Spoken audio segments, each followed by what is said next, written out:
Yakurin mo na yun, basta kan kameur, na ko yari ko ngorami na nun tiya way. Narandaraw yari Yesu Kristo ako na penimeur. Itak Yesu, ikiyay ko takiya women ikitin men inunod na raw. Ay menayroy. Sinawakin ako naritiya kan ipupuk men dapaypar. Matthew ni mek pa rora raw yari Yesu Kristo. May muan, nukaroko tukin.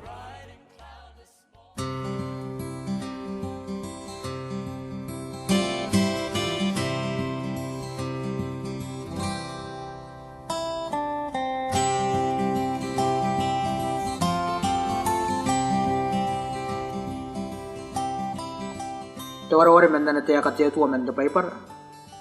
Kari-kari pai, numakuro na yatapuy meruew. Kipuna ikatapuy metenu. Ito kinikipuna wapuy mewanu. Kwatayaw kani-kari kiamtay. Wari katawar-wari ay. Nantawar-wari ay panin. Tikipuya rinik. Tikipuya tapuy menimew. Kakawong pa inawari ka kipukir. Ang kaya po na ini po. Awate anwaro na niragi kay. Awakangay. Tiragi. Kahira po na nasimay na ikawamen. Ay kanin ay kay. Pakukawan na kami ang nagi. Mira karikian kain takawa.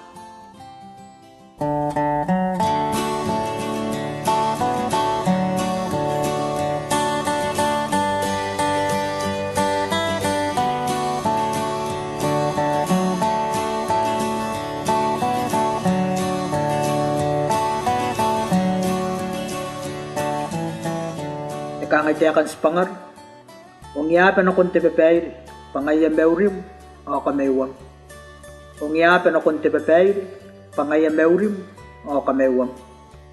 Mentewara-wari apanin, o sanganak yay rongrongon rota meanaw tu, akya kamewa ki mentirikinikay, ni kameunan tiyakaw ay tutum mea kumur. Karakuan ti rongrongo ilon rota, kundi nanoy yanira ki women, Akiawo tarungurongo ni kameunan ikaw ay katutom, mea kumor, kay ikura-kura kapwa kakaya ay metaniyo o, naruntea kan tikip pari tepuy metenu. Men tikip pari niya kaya tepuy menimew, o sinanuri yang way kasin ako na ni kairi yaray yang menurarun, anananuang mea nakaway na ako itetu, na konrota mea nautu. Naruntawan, titay kaya tiyawa, Ari karawa yay muyokwa yanira na konrot na nautu kung takarangayin. Imano sintay kay puntita yata mero pa ito ay rangin tabi-tabi takaway. Takawuwa inura kinape pa iya pun tauro ay chomet anakon kusimayan no tantangayin. Maya kanuan tepong ngaya po. Ari inanura kiyay pa mga tira kanuan tiyangaynan kay yangi naomet apen inus kanayangayin. Takatinu, kaya po ni may sinabi kaya ko nandi kapakaway na nambakuritet ay kakauso takiyay anakaway na ako'y o ni kamew o anto kanikay ay kaya ko taki nanun church temens naroon na rinura kirong tanya rin makuro na yun o kipo na ito pimerwew. Dahita ki matinun temens naroon rungrungon usi ni Yesu mentimet reko taki royayin akyano kon tiruan imet. Pa anakapira rapatan ni Yesu. Apo ni kota kikay pataya kiya ya sandro ko imayan tetap wala nakawari. Takaw. Ate kinakiyan ni rapatan ni makurin wutan tirongorong ni kamew na konrota meanautu. Apo din nanon na perongorong ni Yesu ni pungiyakin. Aw sinang kaya kangay. Akiyay kay payaws naron na nateak. Nakot suwangiya na riri. Paano na kukariray paano kais po na ngay kikay. Landong-rongon rota meanaw tu me arun tinanuang metya ko ibukin. O sa ko nuri pen na tapiw a mayay. Akya ko na pen ikairir. O men nanganira tiriri pakati metuakir. Kakura-kurakir. O muyokwara na pen naron na ikay. Tuwan. Anabapay di tiyatwa rin nanon nanakoy me anananuang o anakamew, kaya po ni kota kinapan na nambakurin takara ngayon. Kaya po na anapan ikauso ko pa ako na tirag, menimana ngayon. Takawo, anong nga pero tanira na nun tipapay, ari tuwa nga kiroyani rapain na tirag. O anuwa kinanun tamanang. Kaya kikawiyatan ni ngarusin, ke tuai toki matuna ke to e tuai ni ngai na roi me yung iap o e tau roi na koni karawan na ria tuangaki pangai a poni meurin o katanakin o ka meuan men tere kini kai ari enang iroko inanun takao takatinua ingen ke me karota ipoko yome tai kati me to ni karoi mbakuri ai kapukwak me ponte me to akinakin rota o nora na iron tetu ia ki maninga tekan takao ipon nuri kanga nga marawawa te tetu o ipon konano nga pupusi na ron rota ke ia ki konani kawaya kwa na kontemeu o ipupusi ya aner kana ekaya na pachakawa ari waririk pa iya katanna na paye ipon norarik area ina patetu anno ngotepanani pupusi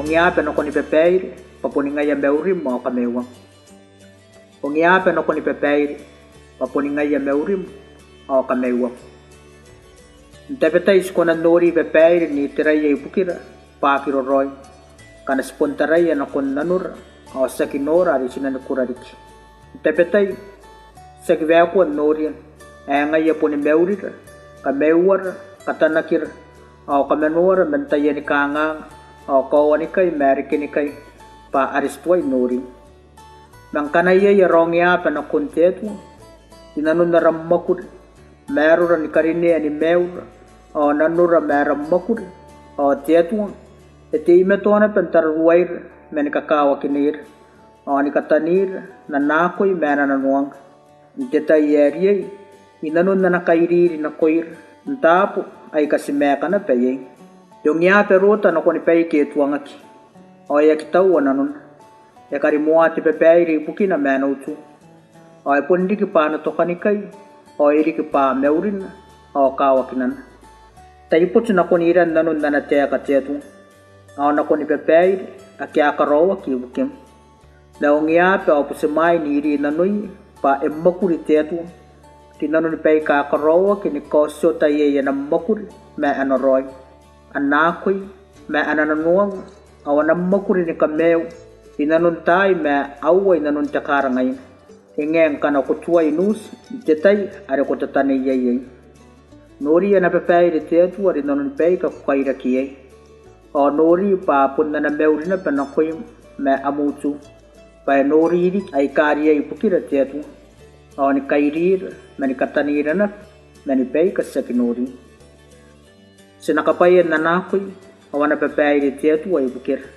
me anakoy awana nanuang kieti meto ana meuri yora ni kapen atuar ay meu mento kanikay di nanu ni Yesu Kristo ari arrowe awara sa kameu sinapen ni kapay.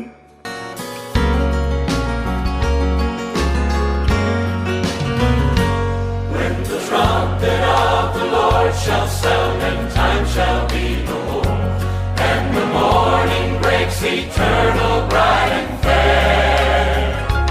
When the saved of earth shall gather over on the other shore, and the roll is called up yonder, I'll be there.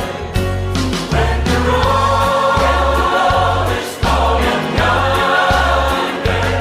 When the roll is called up yonder, I'll be there. When the roll is called up yonder, when the roll is called up yonder, I'll be there. On that bright and cloudless morning, when the dead in Christ shall rise, and the glory of His resurrection share.